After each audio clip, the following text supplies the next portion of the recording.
Hey guys, so today I wanted to make a video to show you how to change the logic board, the motherboard in the iPhone 7. Now just a word about the logic board motherboard replacement. This will fix iCloud lock if you have an iCloud locked iPhone 7, if you're looking to change it out so you can get rid of iCloud lock. But you have to make sure you get a motherboard that is free of iCloud lock that you replace it with. Also, what I would recommend, get a motherboard that comes paired with the original home button that came with it, because the home button and the motherboard are paired from the factory. So you want to make sure that they work together, otherwise your Touch ID won't work properly. Also, you want to make sure that it works with the carrier that you want. You want to make sure that it's the memory size that you want. And again, you want to make sure it's free of iCloud lock. All those things are stored into the motherboard. So first you want to make sure your device is powered off. Next, I'm going to use a screwdriver size 0.8. It's a pentalobe size 0.8. And we're going to need to remove these two screws in the bottom of the phone right here. So go ahead and remove those screws. Alright guys, so the next thing I wanted to show you in this kit is a suction cup. You want to press down. Make sure that it's sealed good. You want to stay close to the home button but not over the home button because it will break the suction. So what we're going to do also is this really thin pry tool comes in the toolkit, and what we're going to do is try to get right above this speaker right here. We're going to try to slip in right here very carefully in between the frame and the screen right here. As you can see, it's starting to separate a little bit. Then we're going to use like this guitar pick or something thin that you have that you can pry around all the way around. I want to talk about there's a waterproof adhesive that goes all along the edge right here. And by doing this repair, it could affect how waterproof your iPhone 7 is, just to give you a heads up. They're not readily available yet, but there is some waterproof adhesive. I don't have any right now to show you, but I'll link to it in the video description that you can put back on here when you put your iPhone back together, and it should retain that waterproof seal. Like I said, they're not readily available yet. They're hard to come by, but they'll become more readily available as time goes on, I'm sure. So I just wanted to give that heads up that it could affect the waterproof of your iPhone 7. So next what we're going to do, I'm going to put a little upward tension on this right here. And I'm going to slip in right beside this thing here. I'll try to turn it this way to show you. And we're just going to carefully slide along here. We can remove this thing once we got it started. And we're going to cut through the adhesive here. Just come to this top corner here. Then we're going to go and we're going to slide along this side here. And now you don't want to stick in too far right here because there's some cables right here where the iPhone 7 screen is attached. So you want to just slide up through there. It's starting to separate here, as you can see. So what we're going to do is we're going to remove this suction cup now, and what you want to do, you can see it's starting to separate like this. Now the top has some tabs that stick under here, so we don't want to just pry straight up. Also, unlike other generations of the iPhone 7, the screen comes off and it tips like this, like a book. It doesn't tip up like it used to in previous generations. It tips this way, so just to give you a heads up about that. But what we're going to try to do is we want to bring this up a little bit, and if possible we want to cut this adhesive in here like this with this guitar pick or whatever you use. As you can see, it's starting to separate there, and there's that tab I was talking about. So you get it down far enough where you can tip it up like this. Then I'll set it like this so you can see. Then we should be able to just carefully tip it up like that. Now next, while you're holding the screen up like this, just past the 90 degrees, you don't want to put too much tension on these cables to tear these cables here. And we're going to use this screwdriver with a bit, it's called tri-point size 0.8. Now sometimes the manufacturers vary on the sizes, but in this kit mine's called 0.8. So Apple just kind of had to throw us for a loop and use a different kind of screw in this. So basically we're going to remove these four in this shield right here. So go ahead and remove those fours. Now make sure to keep them in the right order because they're different size. You don't want to mix them up. So next, after you remove those screws, I'm going to use the tweezers. You can use your fingers for this. And just grab this shield and set it off to the side with your screws. Next, I'm going to use a plastic pry tool. You don't want to use anything metal for this. You can use a plastic pry tool. So let's go ahead and remove that connector. Remove that connector. And while we're at it, let's go ahead and disconnect the battery. Get that up out of there. So next, under this shield right here, there's two screws we're going to need to remove as well. It's holding this cable in here down. And this is a phillips size 000. So you want to go ahead and remove those two phillips screws. Next, we're going to use the tweezers and remove this shield right here. Set it off with your screws. Next, you want to grab your plastic pry tool and you can go right under this corner right here. Just carefully pry up that connector, and the whole screen comes out just like that. Now since we pulled the screen off here, if you look on the edge here, there's some adhesive residue here. We'll want to go ahead and use the tweezers or something and get that all off of there. Once you get it started, it should peel right off. If this video was helpful to you, I would appreciate if you would give it a thumbs up and subscribe to my channel. That would help me out a lot. So now to change out this whole logic board motherboard right here, starts here and goes up around. We're gonna need to remove a lot of different kinds of screws. So we're gonna just take it one step at a time and show you how to do this. So let's get started.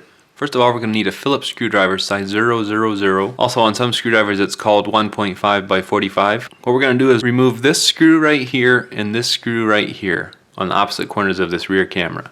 So go ahead and remove those. Now that you've removed those screws, let's slide under this here, get this shield off of here and set it off with your screws. Next we're going to use a plastic pry tool or your fingernail or something, nothing metal for this, and slide under this connector right here and pop it up. You just gently pull up and the rear camera will pop out just like that. Next we're going to use a Phillips screwdriver and remove these two screws in this part right here, this Phillips screw right here, and there's another one right here that we have to come in like this to get, and we need to remove that screw as well. So go ahead and remove those 4 screws. So now that you've removed those 4 screws, you can just grab this, set it off to the side with your screws. Next we will need to remove this screw and this screw. Then we can just grab this part, set it off to the side with our screws. Next we're going to remove this little clip right here with the foam piece attached. Go under there and unclip this part, so make sure that's unclipped and out of the way. Then you can use your Phillips screwdriver and remove that screw in there as well. Next we need to use our tri-point screwdriver size 0.8 tip, and we're going to need to remove these 2 screws right here. Next you can grab this shield and set it off to the side with your screws. Next we're going to turn this sideways, get in here to this connector, gently pry this connector up. Now we need to unhook these 2 antenna wires right here, so we're just going to unclip them by gently prying up on them.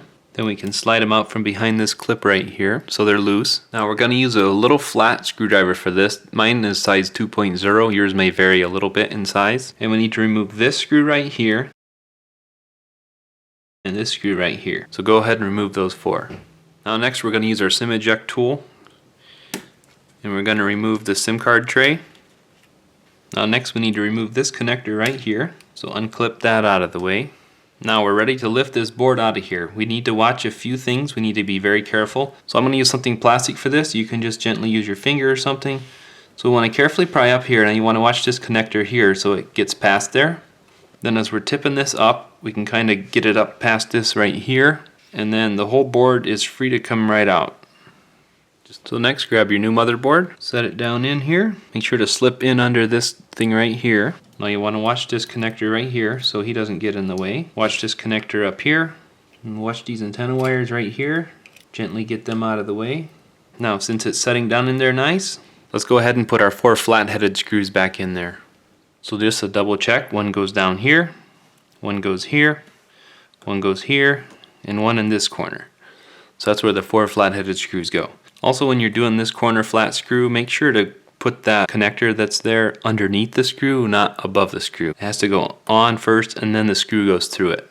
Now one thing that I found, if you use your Phillips screwdriver to get them started, if it has a good magnet on it, you can gently get them started a lot more flat and square with the Phillips screwdriver, and then once they're started, then you can tighten them up with the flat-headed screwdriver. That's just a tip that I've discovered. Next you want to get your antenna wires. You want to get the long one in first, and the short one in front of it tucked into that little holder right there. Then go ahead and refasten these 2. There's no confusing where they go because one's longer than the other. So go ahead and refasten them. Try to keep them as square as possible and just clip them on there. Next, let's reconnect this connector up here. Now we're going to reconnect this connector right here. So now that that's clipped in, make sure to leave this one disconnected for now because that's the battery. We'll go ahead and put this Phillips screw in that goes right there beside that connector. Now that you got that Phillips screw, let's go ahead and reconnect this connector again. It's kind of awkward to show with my fingers in the way, but you can feel it click in. Next, let's set this shield down on here and put those 2 screws back in. Next, we'll put this thing in the corner here and put the 2 screws in there. Next we'll grab this part, set it down in there, and put those 3 screws and that one up top in there. Next we'll grab the rear camera, set it down in there, reconnect the connector, make sure it's good. Then we'll grab our shield, set it on top of there, and put your 2 screws back in. Next you can put your SIM card tray and any SIM cards back in. Now next for the home button, we're going to need the tri-point screwdriver again. And we're going to need to remove these 4 screws right in here on this home button here. Make sure to put them in the right order when you take them apart. Next we can carefully lift this off of here, set it off with your screws. Next we have to disconnect this connector right here, and you pretty much have to use something to hold the inner part down at the same time as you're prying up on the outer part. And you just flip that up like that. Basically if you just pry up, it's loose like this, nothing holds it down. So you either just tear it off or something, so you need to have something thin that you can slip under the first layer while you're prying up on the second layer. So then next we need to carefully slip under this little cable with something. It's just held down with strong adhesive. You just want to wiggle it around a little bit, make sure that that's free to go. Then we just want to carefully push down, and the home button comes out just like that. Now to change out your home button that's paired with your new motherboard, first what we're going to do is bring it up from underneath. Push it up, set it right in place. Watch this connector right here. When you lay the other piece down, make sure that it's on top. Then we can go ahead and reconnect this connector right here, just by pressing down on it. Next we'll grab our shield and set it down on top of this. Then we're going to go ahead and put our 4 screws back in. Now next, before you install the LCD screen, this is a time where if you do want to reapply the waterproof adhesive, then you go ahead and put it around, all the way around on the edge here. So go ahead and do that next. If you're going on without that, then you can skip this step. Next, to reconnect the LCD screen, first we're going to connect this connector right in here. And this can be kind of a pain. Sometimes it's easier to like turn the screen a little bit, try to line this connector up the best you can. I would be careful what you stick in here as far as anything metal, but sometimes if you get it close, you can press down with something like this or something to get it started, and then you can finish it with your finger. It's a little tricky with this camera right here, so you got to watch that. So now that you got that connected, now we want to reconnect these 2 connectors here. So do the shortest one first and go ahead and connect this connector. Now we can go ahead and reconnect the battery. So then you can grab this shield and set it down on top of here. Now this little foam piece that's right here where the camera will make this sit up for a little bit, but it'll compress once you put your screws in. So go ahead and put those 2 screws in. Now that you've got your 2 screws in up here, grab your shield here, set it down on top of this right here, and go ahead and put those 4 screws back in. So now that you got both shields all done and all the screws back in, let's go ahead and gently lay this down. Now as you got it here, clips right here, we want to get those started in there first. Then you can go ahead and just gently press that down all the way around. Then go ahead and put your 2 screws back in the bottom right there. And hopefully this video helped you. Thanks for watching.